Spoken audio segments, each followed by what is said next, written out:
Hey, dit is Ramble Record.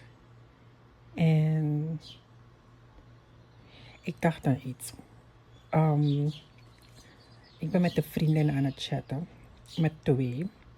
En eerder op de dag vertelde ik van hoe ik me voel. Or the feeling that I have. And I still have it. En ik chat met twee vriendinnen. Eentje over haar groeiproces. En over haar challenges met haarzelf ten aanzien van een nieuwe job dat ze heeft aangenomen. En een andere vriendin die praat over ook haar creative outlet die ze aan het exploren is. Ze heeft ook een podcast. Zij heeft ook haar social media platformen waarop zij content creëert. En zij is ook een beetje in gedachten bezig. Like, what do I want to focus on? And what is there for me to do? Ze is ook een stay-at-home mom. And she also, started her own entrepreneurial business. But the thing that let me think is when she's talking about her challenges, I can easily help her see the vision. So I see her vision, but then again, then I think about my own vision and I'm like, why can't I see my own vision? And every time when this type of thing occurs, like when I was working, in a company or corporate job, I always felt like I am giving my full potential to somebody else's business to thrive, right? And every time when I am working, I kind of liked it, especially when I didn't work anymore as a journalist, but then I worked in corporate where I had my own schedule, where I had my own, creative ability to set out my scope. I was always like thinking like, okay, I will do that for them. And then in the meantime, I will try to boost up my business because I'm kind of doing a little bit the same what I'm doing in corporate, right? So kind of like the vibe and feeling that I have, I could focus it on my business too, like doing both things.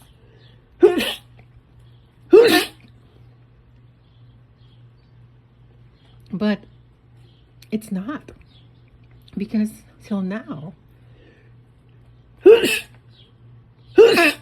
I'm sorry, maybe allergies or something. But till now, if I look back, I haven't fully focused on my entrepreneurial career.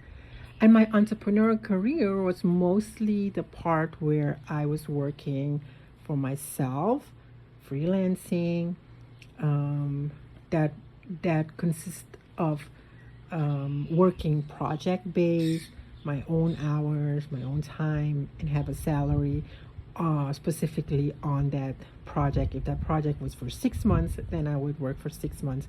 And then usually after a month or two, that's finished, I would get a different job opportunity, or I would apply for, projects that are out there and you need like an application to do that.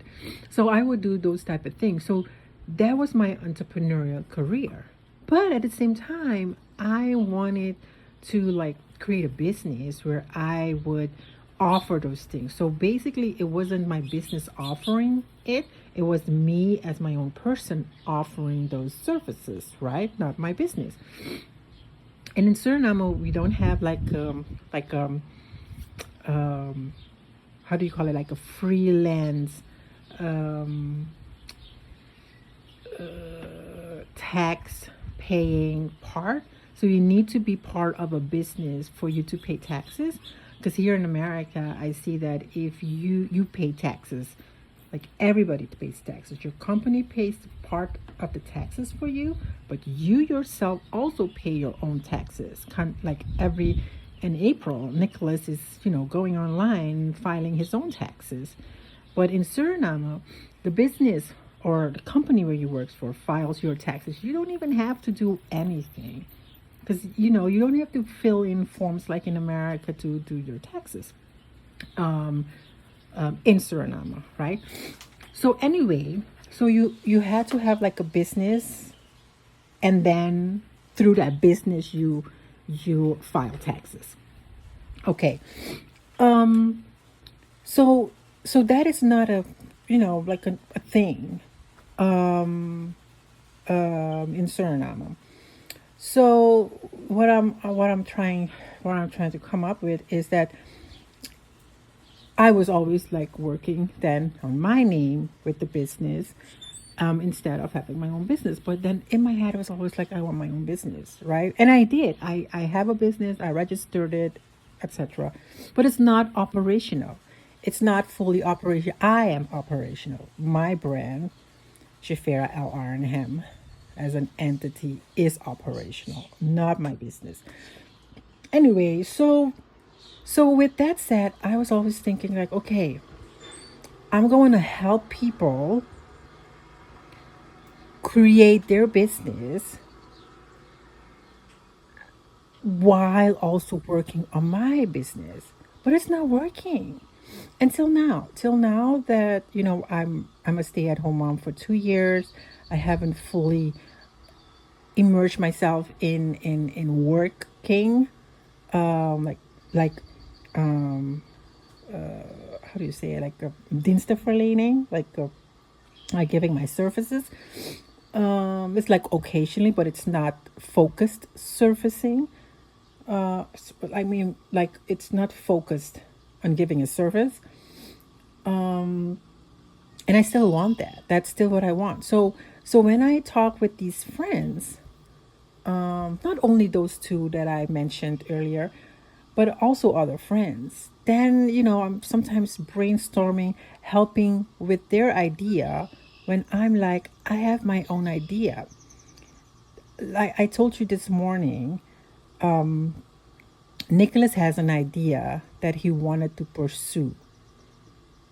And he gave me the full reign to execute it. And then I'm sitting in my head thinking, how will I execute that? How will I execute it? And I'm helping friends or helping people think through their idea. And usually it works fine. But why can't I do that the same? Like, why can I be my own helper? Why can't I clone myself in five people and then have an editor meeting, or an editorial meeting, a brainstorm meeting?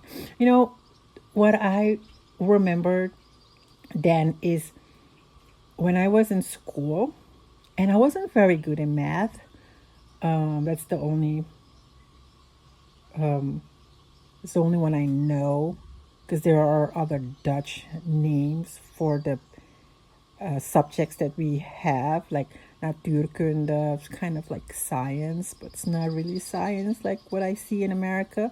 And then math could also be algebra, and could also be like the other things with, like let me say you say first, like numbers and all the measurements and stuff like that. Anyway, so let's say math. I wasn't very good at those type of subjects, math, and but not and but when I do study groups with friends who are good at math, and then we are like doing some zeg je opdrachten, like cases, like figuring out like some formulas, then we would sit with each other, do the same oefening, opdracht.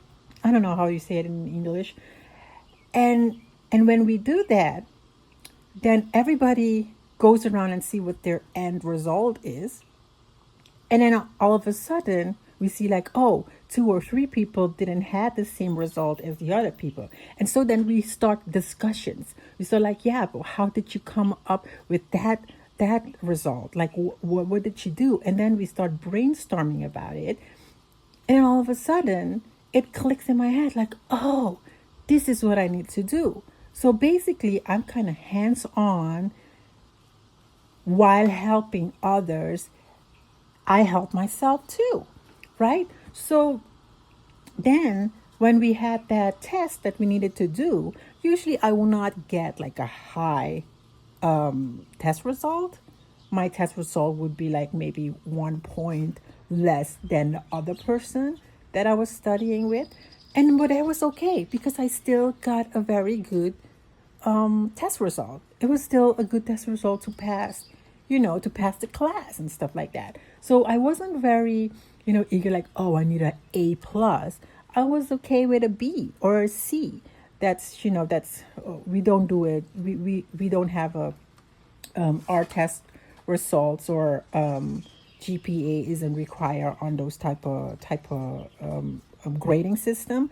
But you get the point. It's kind of the same. If you have like a B or a C, then you can already pass the class, right? So that was what I figured out, and that has worked for me too when I was a journalist, or working as a journalist, because I'm still a journalist. But when I was working in a journalist in a newsroom with the editors and the other reporters, and then in the beginning of the day, we would come together. We would share what we want to see in the news, because I was working for broadcast TV, so we had a news every night at 7:30 at night. So when we started working, some of us worked at 7, some of us started work at 9.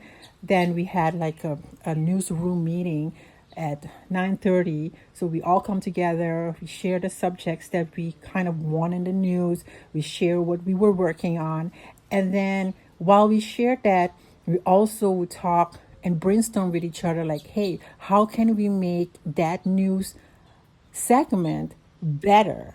Like, what do we need more?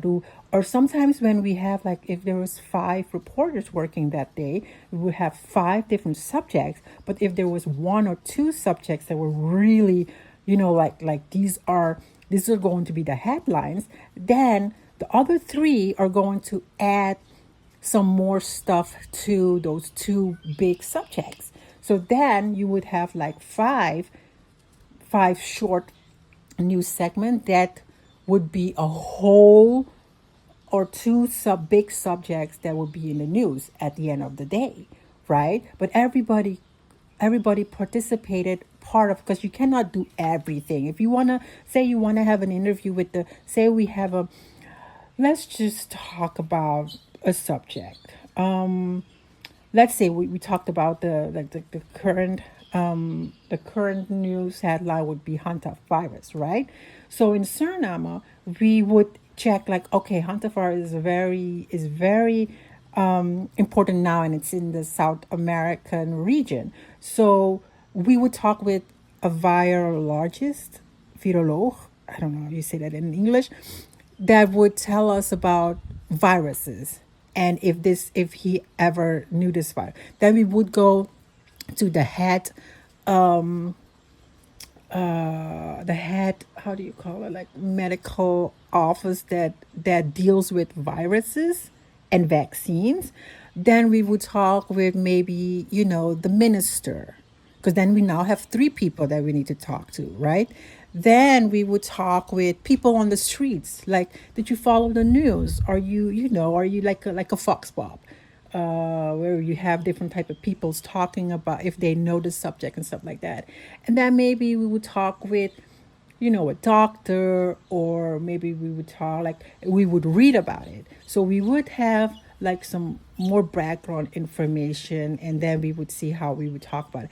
And say there is a press conference, the minister or the director of health will hold on a press conference, then somebody has to go there. So there's 5, how is it, invalshoeken, like angles. There's 5 angles that we could do on just one subject, the hantavirus. So then just imagine one person that suggested that subject cannot do all of those interviews in one day. It would be too much, right? And then it's with the newsroom that says, okay, three people will focus on this. So you will, try to get an interview with these people, and you will get this, and you will get the information, right? Like all the information that we need. And then the person with the that suggested that subject, that though that person will write the story, but then everybody like pitch in. So that is how I used to work. And it was always fun because it gives me also new ideas, like, oh, maybe we could do it like this, or maybe we could do, like, and because I was a camera journalist, just so not only do I do interviews, I film, I could also visualize, how the news item would kind of look. So I would tell them like, "Oh, what about this?" So we kind of would make up a script. Not always there is a script, but if it's like a voiceover segment, then we would definitely have a script. And then somebody would do this voiceover. I sometimes also did voiceover. So anyway, my point is I work like that, like having like a brainstorm session. And I have these friends that I considered to be part of my, newsroom. So when I pitch ball or or brainstorm with them about ideas, I need to get some use feedback, reciprocation. Like you give me something to think about, you challenge me, and I say yeah, and I get mad, and I'm like, ugh, I don't want to do this, it's too much. But then at the end, when I did do the segment, I'm like, whoa, this was kind of fun, right? And I feel like I'm missing that. and and I might one person, and I could do that. I'm sharing how I'm thinking with you. So, I'm speaking it out loud, like I told you this morning. And, it also gives me ideas sometimes. And, sometimes I just, watch movies, read a book, and I also, sometimes get inspired by movies and stuff. But the thing is, I think I need to just do it and not sit in my head a lot, because like I told this friend, what I admired about her is that she has an idea and she just do it, even if it's bad, in my opinion. Or not bad, but even if it's like not something I would do in that way. But the point is she's doing it, right? My point is I'm not doing it. I am only seeing like, oh, I would have done it this way, or you could have had a bigger camera, or a better, better, how do you say, nice image, not blurry, or but then again, I would see all those technicalities, but then I don't execute. So which is worse, in my opinion, sometimes? Not executing is worse. But then I sit in my head that when I execute and it's not good, or it's just good enough, then it's like, you know, I would hear in the back of my head voices like, weren't you doing journalism? Weren't you a video journalist? You should know better, right? But the thing I'm struggling with is the execution. And I have been struggling with it for so long. And I feel like I'm stuck. But I also feel like this is, I need to do something. And I did. I did. So with the Ramble and Record podcast that I just said, you know what? I always yap to my girlfriends. Like maximum that I ever yap on a voice note was like what? 30 minutes? That's the max on a WhatsApp voice note. And I yapped so much with them that I was like that they already said, why are you sending me podcasts? And, and they would know that I would always send the podcast to them. And they would just, they were like, okay. So they usually listen to me when they're driving, when they're doing stuff. And then they would yap back at me with feedback. They would give feedback and they would yap back at me. So so then I was like, why am I not doing it every time? Why am I not doing it? I'm saying I'm not doing it. So that, a few months ago, when was the first episode that I published, I talked with AI. I said, oh, I want to have a voice note inspired podcast. Then it was like, you just do it. Just put it out there. And then while you put it out there, you look back, because I do look back at my stuff, and I do listen back to some of my podcasts. But I do listen back to my voice notes. And then I listen to myself, and then I'm like, okay, I should have done this, or I should not have done that. This podcast, this Ramble and Record, is really, it's just how I would do a voice note. And it's kind of a thing, like, if you like it, you like it. If you don't like it, you don't like it. Right? And then, everybody's saying, like, you cannot please everybody. But still, that is something we all have as people. You know, you have ideas, but then you're also like, what if? What if nobody's listening? So what? Then you listen. Because, and then Substack is also where I do my blogs now. And and the notes in Substack, they're all saying, like, not everybody. Substack is a community-based outlet.